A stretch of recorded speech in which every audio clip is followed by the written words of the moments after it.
ಆಂಧ್ರ ಪ್ರದೇಶದ ರಾಜಕಾರಣದಲ್ಲಿ ಅಲ್ಲೋಲ ಕಲ್ಲೋಲ ಎದ್ದಿದೆ. ತೆಲಂಗಾಣ ವಿವಾದವನ್ನು ಮೀರಿಸುವಂತೆ ಹೊಸ ವಿಚಾರವೊಂದು ಅಲ್ಲಿ ಸಂಚಲನ ಮೂಡಿಸ್ತಾ ಇದೆ.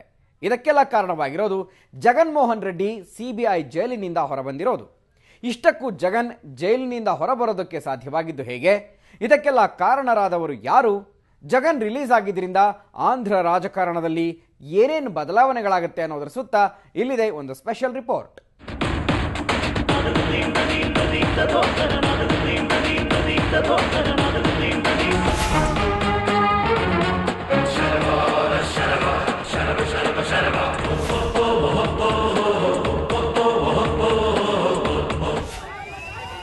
ಸಾವಿರಾರು ಜನರ ಜೈಕಾರ.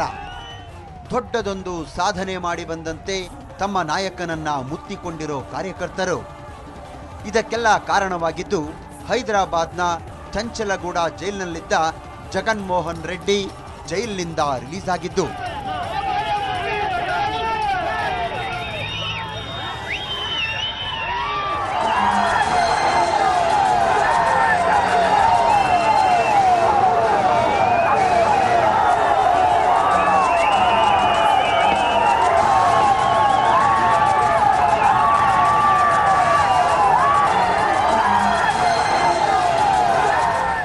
ಅಕ್ರಮ ಆಸ್ತಿ ಸಂಪಾದನೆ ಆರೋಪದ ಮೇಲೆ ಕಳೆದ ವರ್ಷ ಮೇ 27ರಂದು ಜೈಲು ಸೇರಿದ್ದ ವೈಎಸ್ಆರ್ ಕಾಂಗ್ರೆಸ್ ಅಧ್ಯಕ್ಷ ವೈಎಸ್ ಜಗನ್ಮೋಹನ್ ರೆಡ್ಡಿ ಜಾಮೀನಿನ ಮೇರೆಗೆ ಮಂಗಳವಾರ ಚಂಚಲ್ಗೂಡ ಜೈಲಿನಿಂದ ಹೊರಬಂದರು.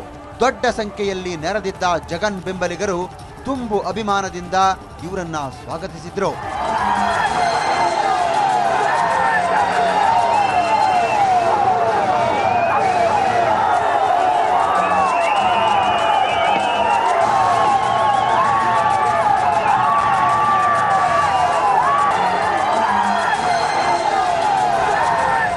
ಜಗನ್ ಕಳೆದ 16 ತಿಂಗಳಿಂದ ಹೈದರಾಬಾದ್ನ ಚಂಚಲಗೌಡ ಜೈಲಿನಲ್ಲಿದ್ರು. ಇವರು ಆಂಧ್ರದ ಮಾಜಿ ಮುಖ್ಯಮಂತ್ರಿ ವೈಎಸ್ ರಾಜಶೇಖರ್ ರೆಡ್ಡಿಯ ಪುತ್ರ. ಜಗನ್ಮೋಹನ್ ರೆಡ್ಡಿ ಸದ್ಯ ಕಡಪದ ಸಂಸದ, ಜೊತೆಗೆ ವೈಎಸ್ಆರ್ ಕಾಂಗ್ರೆಸ್ ಪಾರ್ಟಿಯ ಅಧ್ಯಕ್ಷ. ಅಕ್ರಮ ಆಸ್ತಿ ಗಳಿಕೆಯ ಆರೋಪದ ಮೇಲೆ ಜಗನ್ರನ್ನ ವಿಚಾರಣೆಗೆಂದು ಕರೆಸಿಕೊಂಡಿದ್ದ ಸಿಬಿಐ 3 ದಿನಗಳ ನಂತರ ಅರೆಸ್ಟ್ ಮಾಡಿ ಜೈಲಿಗೆ ಕಳಿಸಿತ್ತು. ಇದರ ವಿರುದ್ಧ ಪ್ರತಿಭಟನೆ ಮಾಡೋದಕ್ಕೆ ಆಗ ಸಾವಿರಾರು ಜನ ಹೈದರಾಬಾದ್ಗೆ ಬಂದಿದ್ರು. ಸರ್ಕಾರದ ಕ್ರಮದ ವಿರುದ್ಧ ತೀವ್ರ ಆಕ್ರೋಶ ವ್ಯಕ್ತಪಡಿಸಿದ್ರು.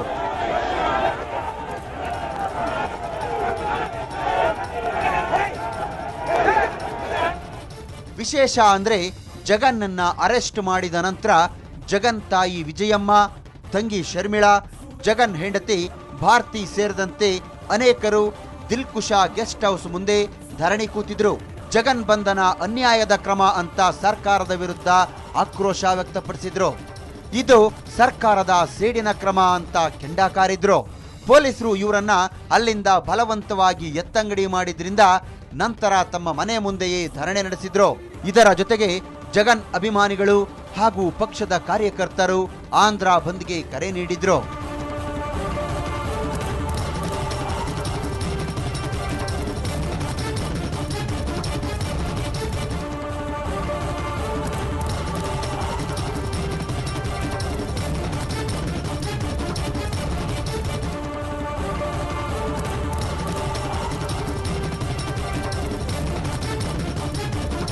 ಇದನ್ನೆಲ್ಲ ನೋಡಿದವರು ಜಗನ್ ಬಂಧನದಿಂದ ಆಂಧ್ರದಲ್ಲಿ ಏನೋ ಆಗಿಬಿಡುತ್ತೆ ಅಂದ್ಕೊಂಡಿದ್ರು.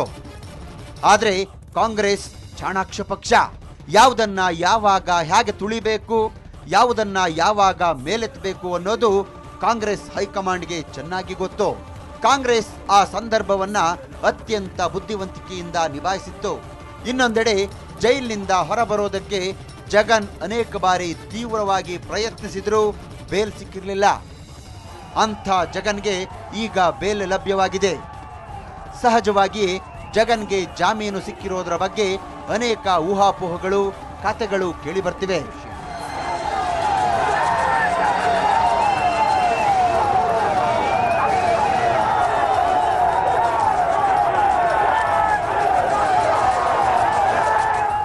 ತೆಲುಗು ದೇಶಂ ಪಕ್ಷ ಆಪಾದಿಸಿದಂತೆ ಜಗನ್ಗೆ ಬೇಲ್ ಸಿಗೋದಿಕ್ಕೆ ಕಾರಣ ಕಾಂಗ್ರೆಸ್.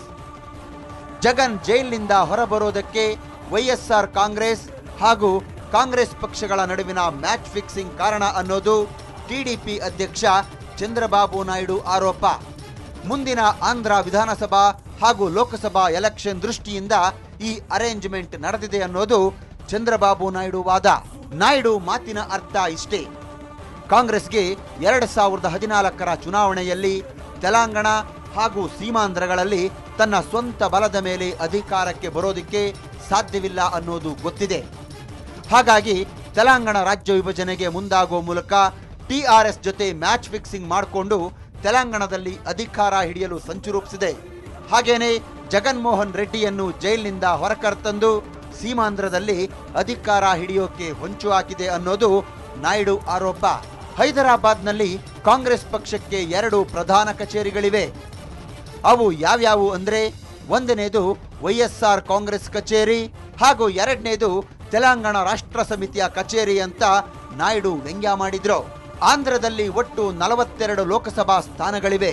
ಇವುಗಳ ಪೈಕಿ ತೆಲಂಗಾಣ ಭಾಗದಲ್ಲಿ 17 ಹಾಗೂ ಸೀಮಾಂಧ್ರ ಭಾಗದಲ್ಲಿ 25 ಸ್ಥಾನಗಳಿವೆ. ಇದೇ ರೀತಿ 294 ವಿಧಾನಸಭೆಯ ಸ್ಥಾನಗಳ ಪೈಕಿ 119 ತೆಲಂಗಾಣ ಭಾಗದಲ್ಲಿದ್ದರೆ 175 ಸೀಮಾಂಧ್ರ ಭಾಗದಲ್ಲಿವೆ. ಟಿಆರ್ಎಸ್ ಜೊತೆ ಈಗಾಗಲೇ ಒಪ್ಪಂದ ಮಾಡಿಕೊಂಡಿದೆ. ಅದು ವಿಲೀನ ಆಗುವ ಸಾಧ್ಯತೆಗಳು ಕೂಡ ಹೆಚ್ಚಾಗಿವೆ. ತೆಲಂಗಾಣ ನಿಮ್ಮದಾಗಿರಲಿ, ದೆಹಲಿ ನಮಗೆ ಬಿಡಿ ಅನ್ನೋದು ಕಾಂಗ್ರೆಸ್ ಸೂತ್ರ ಅನ್ನಲಾಗ್ತಿದೆ. ಇದೇ ರೀತಿ ಈಗ ಜಗನ್ ರಿಲೀಸ್ ಮಾಡಿಸೋ ಮೂಲಕ ಸೀಮಾಂಧ್ರದಲ್ಲಿ ಗದ್ದುಗೆ ಹಿಡಿಯೋಕೆ ಒಳ ಒಪ್ಪಂದ ಮಾಡಿಕೊಂಡಿದೆ ಅನ್ನೋ ಮಾತುಗಳು ಕೇಳಿ ಬರ್ತಿವೆ. ಕಾಂಗ್ರೆಸ್ ಬೆಂಬಲದಿಂದ ವೈಎಸ್ಆರ್ ಕಾಂಗ್ರೆಸ್ ಪಕ್ಷ ಸೀಮಾಂಧ್ರದಲ್ಲಿ ಹೆಚ್ಚಿನ ಬಲ ಪಡೆಯಲಿದೆ. ಕಾಂಗ್ರೆಸ್ನ ಪಾರಂಪರಿಕ ವೋಟ್ ಬ್ಯಾಂಕ್ ಒಡೆಯೋದು ತಪ್ಪಿ ವೋಟುಗಳೆಲ್ಲ ಕ್ರೋಢೀಕರಣಗೊಳ್ತವೆ. ಇದಕ್ಕೆ ಪ್ರತಿಫಲವಾಗಿ ಕಾಂಗ್ರೆಸ್ಗೆ ಸೀಮಾಂಧ್ರದಿಂದ ಅತಿ ಹೆಚ್ಚು ಲೋಕಸಭಾ ಸ್ಥಾನಗಳನ್ನು ಗೆದ್ದುಕೊಡೋ ಮೂಲಕ ವೈಎಸ್ಆರ್ ಕಾಂಗ್ರೆಸ್ ಯುಪಿಎನ ಬೆಂಬಲಿಸಲಿ ಅನ್ನೋದು ಒಪ್ಪಂದದ ತಿರುಳು ಎನ್ನಲಾಗ್ತಿದೆ. ಕರಾವಳಿ ಹಾಗೂ ರಾಯಲಸೀಮಾದ 13 ಜಿಲ್ಲೆಗಳಲ್ಲಿ ಜಗನ್ಮೋಹನ್ ರೆಡ್ಡಿ ತುಂಬಾ ಫೇಮಸ್. ಈ ಭಾಗಗಳಲ್ಲಿ ನಡೆದ 18 ವಿಧಾನಸಭಾ ಕ್ಷೇತ್ರಗಳ ಉಪಚುನಾವಣೆಯಲ್ಲಿ ಇವರ ಪಕ್ಷ 13 ಕ್ಷೇತ್ರಗಳನ್ನ ಗೆದ್ದುಕೊಂಡಿತ್ತು. ಹಾಗಾಗಿಯೇ ಕಾಂಗ್ರೆಸ್ ಜಗನ್ ಜೊತೆ ಮ್ಯಾಚ್ ಫಿಕ್ಸಿಂಗ್ ಮಾಡಿಕೊಂಡಿದೆ ಎನ್ನಲಾಗ್ತಿದೆ. ಇನ್ನೊಂದು ಮೂಲದ ಪ್ರಕಾರ ಕಾಂಗ್ರೆಸ್ ಹಾಗೂ ವೈಎಸ್ಆರ್ ಕಾಂಗ್ರೆಸ್ ವಿಲೀನಗೊಳ್ಳುವ ಸಾಧ್ಯತೆಗಳನ್ನು ಕೂಡ ಅಲ್ಲಗಳೆಯುವಂತಿಲ್ಲ. ಇದರಿಂದಾಗಿ ಚಂದ್ರಬಾಬು ನಾಯ್ಡು ಆಂಧ್ರದಲ್ಲಿ ಏಕಾಂಗಿ. ನಾಯ್ಡು ಇದನ್ನೆಲ್ಲ ಮೊದಲೇ ಊಹಿಸಿದ್ರೋ ಏನೋ. ಹಾಗಾಗಿಯೇ ನಾಯ್ಡು ಎನ್ಡಿಎ ಬೆಂಬಲಕ್ಕೆ ನಿಂತಿರೋದು. ಅದು ಈಗ ನಾಯ್ಡುಗೆ ಅನಿವಾರ್ಯ ಕೂಡ. ಜಗನ್ ಜೈಲಿನಿಂದ ರಿಲೀಸ್ ಆಗಿರೋದ್ರ ಹಿಂದೆ ಇನ್ನೊಂದು ವಾದವೂ ಇದೆ.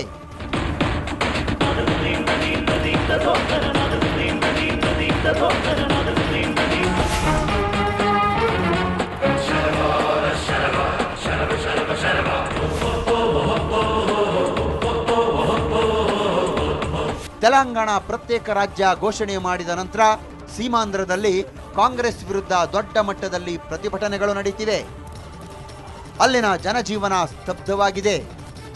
ಪ್ರತಿಭಟನೆಗಳು ಇದೇ ರೀತಿ ತೀವ್ರ ಮಟ್ಟದಲ್ಲಿ ನಡೆದರೆ ಕಾಂಗ್ರೆಸ್ ಸಂಕಷ್ಟ ಪಡಬೇಕಾಗಿ ಬರುತ್ತೆ. ಹೀಗಾಗಿ ಆ ಪ್ರತಿಭಟನೆಗಳನ್ನ ತಣ್ಣಗೆ ಮಾಡೋಕೆ ಜಗನ್ ಜೊತೆ ಒಪ್ಪಂದ ಮಾಡಿಕೊಂಡು ಇವರನ್ನ ಜೈಲಿನಿಂದ ಕಾಂಗ್ರೆಸ್ ಹೊರತಂದಿದೆಯಂತೆ.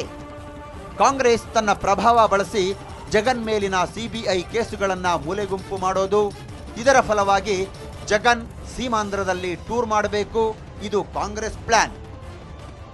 ಕೋರ್ಟ್ ಪರ್ಮಿಷನ್ ಏನಾದರೂ ಸಿಕ್ಕಿದ್ರೆ ಜಗನ್ ತೀವ್ರ ಪ್ರತಿಭಟನೆ ನಡೀತಿರೋ ಸೀಮಾಂಧ್ರದ ಜಿಲ್ಲೆಗಳಲ್ಲಿ ಪ್ರವಾಸ ಮಾಡೋ ಯೋಚನೆ ಹೊಂದಿದ್ದಾರಂತೆ. ಪ್ರತಿಭಟನೆಗಳನ್ನ ತಣ್ಣಗೆ ಮಾಡೋದು ಜೊತೆಗೆ ಹೊಸ ರಾಜಧಾನಿ ರೂಪಿಸುವುದಕ್ಕೆ ನೆರವಾಗೋದು, ಇವು ಕಾಂಗ್ರೆಸ್ ಹಾಗೂ ಜಗನ್ ನಡುವೆ ನಡೆದಿರೋ ಒಪ್ಪಂದ ಎನ್ನಲಾಗ್ತಿದೆ. ಇವರೀಗ ಕ್ರಿಶ್ಚಿಯನ್ ಧರ್ಮಾನುಯಾಯಿಗಳು. ಹಾಗಾಗಿನೇ ಏನೋ ತಾವು ಎಂದೂ ಕೋಮುವಾದಿಗಳನ್ನ ಬೆಂಬಲಿಸಲ್ಲ ಅಂತ ಜಗನ್ ತಾಯಿ ವಿಜಯಮ್ಮ ಹೇಳಿದ್ರು. ಹೀಗಾಗಿನೇ ಇವರಿಗೆ ಇರೋದು ಕಾಂಗ್ರೆಸ್ ಆಯ್ಕೆ ಒಂದೇ. ಇದರ ಜೊತೆಗೆ ಆಂಧ್ರದ ಕಾಂಗ್ರೆಸ್ ಉಸ್ತುವಾರಿ ದಿಗ್ವಿಜಯ್ ಸಿಂಗ್ ಕಾಂಗ್ರೆಸ್ ಹಾಗೂ ವೈಎಸ್ಆರ್ ಕಾಂಗ್ರೆಸ್ ಎರಡೂ ಒಂದೇ ಡಿಎನ್ಎ ಹೊಂದಿವೆ ಅನ್ನೋ ಹೇಳಿಕೆ ನೀಡಿದ್ದು ಭಾರಿ ಕುತೂಹಲ ಮೂಡಿಸಿತ್ತು. ಇದು ಎರಡೂ ಪಕ್ಷಗಳ ನಡುವಿನ ಒಪ್ಪಂದದ ಮಾತುಕತೆಗೆ ಸಮರ್ಥನೆ ಒದಗಿಸಿತ್ತು. ಸೀಮಾಂಧ್ರದಲ್ಲಷ್ಟೇ ಅಲ್ಲ, ಹೈದರಾಬಾದ್ನಲ್ಲೂ ಜಗನ್ಗೆ ಒಳ್ಳೆ ಸಪೋರ್ಟ್ ಇದೆ. ದೊಡ್ಡ ಮಟ್ಟದ ಕಾರ್ಯಕರ್ತರ ಅಭಿಮಾನಿಗಳ ಗುಂಪುಗಳಿವೆ. ಹಾಗಾಗಿ ತೆಲಂಗಾಣ ಪ್ರತ್ಯೇಕ ರಾಜ್ಯ ವಿಭಜನೆ ವಿಚಾರದಲ್ಲಿ ಜಗನ್ನಿಂದ ತಮಗೆ ಅನುಕೂಲ ಆಗುತ್ತೆ ಅನ್ನೋದು ಕಾಂಗ್ರೆಸ್ನ ಲೆಕ್ಕಾಚಾರ. ಇದರಿಂದಾಗಿ ಕಾಂಗ್ರೆಸ್ ಒಂದೇ ಏಟಿಗೆ 2 ಕೆಲಸಗಳನ್ನು ಸಾಧಿಸಿಕೊಂಡಿದೆ.